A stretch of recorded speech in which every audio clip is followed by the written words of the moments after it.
She has violated that accord with this attack on Sabrina. It would take long to tell you, but suffice it to say that Eartha, who is a massive, multi-nodal intelligence similar to myself, was once human. I do not yet know her full story, but she was extracted, and her neural net was imprinted on an AI's analog net. This happened millennia ago. She is now nearly ascended, and I do not fully understand her designs.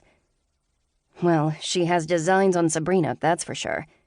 Tanis said, Phineas knows something that Eartha does not wish Sarah, or perhaps you, to know. Bob said, however, I believe I know it too, though I am eager for the confirmation. Captain Evans, we won't make it in time. Ensign Carl said from the helm, The TSF has fast interceptors that are outpacing our ships. Damn it, Tanis swore. We don't have any of those in the fleets here. Their stealth systems weren't ready yet. The Daedalus is close to where Sabrina has exited, sir. Ma'am, I believe they could beat the TSF ships to Sabrina. Lieutenant Ferris offered. Do it, Lieutenant, Joe said, not waiting for Tanis's approval. You beat me to it, Tanis said with a wan smile. Light lag is starting to hit. I'll just slow you down.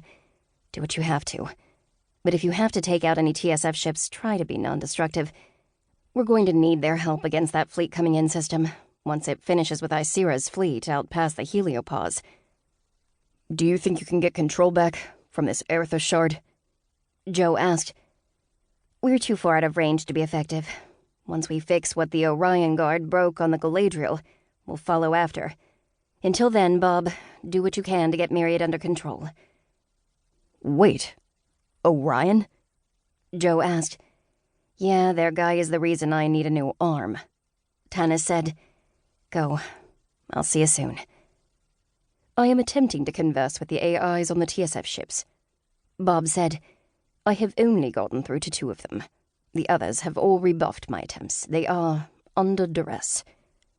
That doesn't sound good. Joe said. It does not. AIs within the Transcend are limited in general.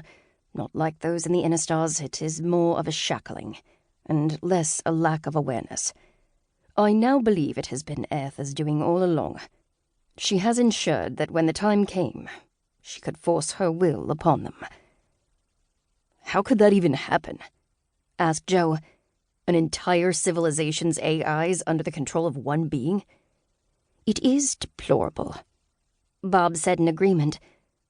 Joe noticed that the AI did not offer any explanation as to how such a thing could be achieved. He decided not to pursue it for now.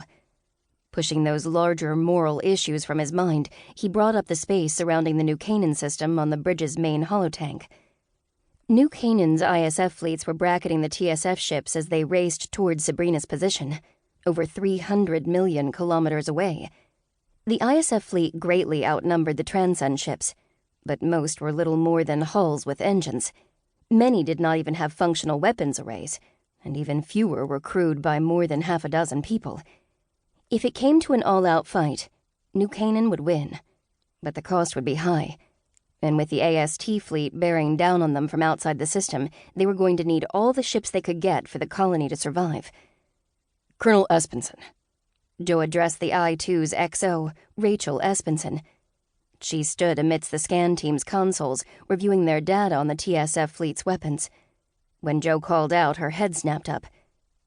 Yes, Admiral? You're getting a field promotion to Brigadier General. I am hereby placing you in command of the I-2. With Admiral Richards out of communications range, I am assuming Fleet Con. A smile broke out across Rachel's face as she snapped off a sharp salute. Yes, Fleet Admiral. A few of the scan techs nearby gave her brief congratulations before she directed them back to their tasks and approached Joe. Command tokens accepted. I have the con, sir. Very good, Captain Espenson. The chair is yours. I'll take the auxiliary comm station as my fleet CIC. Joe replied. Yes, sir. Captain Espenson said as she took the command chair and rearranged the holo interfaces to her liking. It wasn't Rachel's first time in the chair. She had been in command of the I-2 when it had risen from Roma's clouds to show the TSF fleet what they were really up against. However, this was her first time in the chair as the I-2's captain, and Joe couldn't help but feel her